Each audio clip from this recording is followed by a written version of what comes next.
Good morning friends. आज हम discuss करने वाले हैं एक डीएफए को। ठीक है, डीएफए को डिस्कस करेंगे जिसमें every string accepted and with the substring of W, यानी हम बीबी को एक्सेप्ट कराने वाले हैं इस कम्प्लीटली उसमें।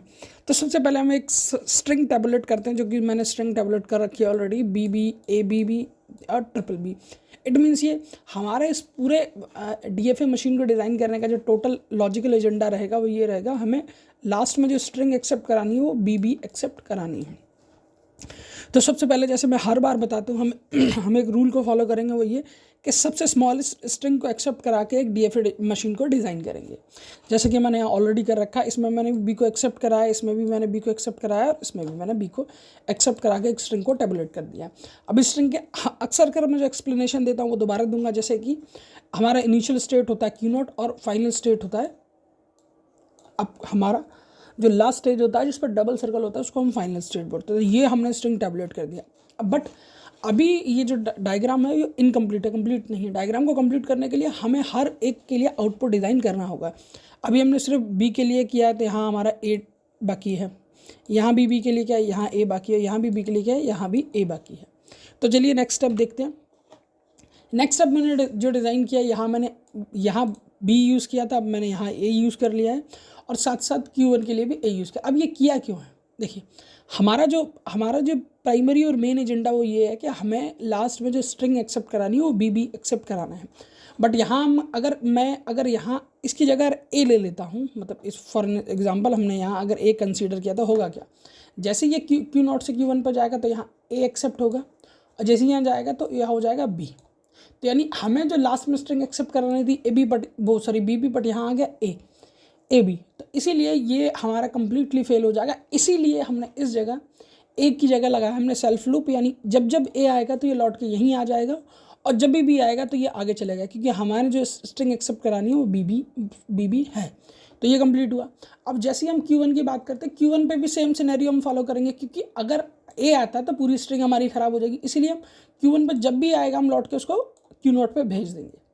ठीक है, अब ये स्टेप तो हमारे कंप्लीट हो गया। अब बचता है रिमेनिंग स्टेप।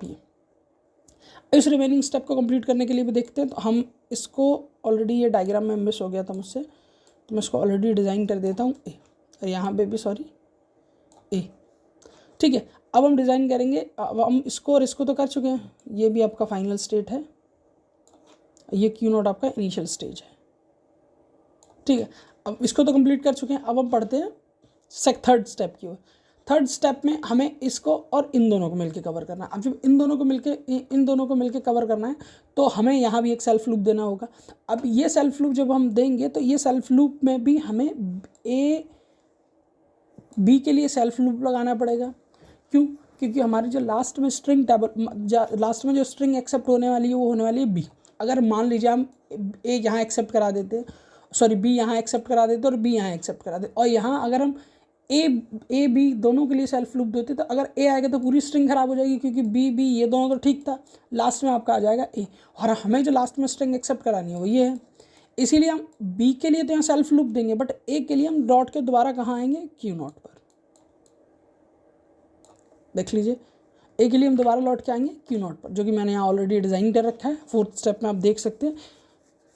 ठीक है, तो हम Q2 से अगर ए आएगा तब भी हम लौट के आएंगे Q0 पर, जिससे कि ये कम्प्लीटली डीएफए डिज़ाइन हो जाता है। देखिए ये जो मैंने अभी तक, ये जितने भी एग्जांपल हमने अब तक पढ़े हैं डीएफए, मिनिमल डीएफए डिज़ाइन करने के, उसमें अब एक चीज़ नोटिस कीजिए। जब स्टार्टिंग की बात आती थी तो उसमें हम डेड एंड का इस्तेमाल करते थे, मतलब कहीं ना कहीं हम डेड एंड लगाते थे। ठीक है, जैसे होता क्या था कि हम वहीं अटक जाए, किसी तरीके से ना जा पाए।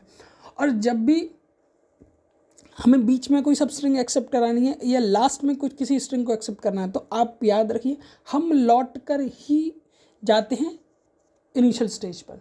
वहाँ कोई भी डेड एंड नहीं होता। डेड एंड अगर हम क्रिएट करते हैं, ठीक है, या फाइनल स्टेज एक से ज़्यादा क्रिएट करते हैं तो वहाँ काम नहीं चलता है। और मैंने ये तो आपको ऑलरेडी बताया था, अगर हमारे पास 3 स्ट्रिंग हैं तो हमारा जो फार्मूला होता है n+1, यानी टोटल जो स्टेज होंगी वो होगी 4।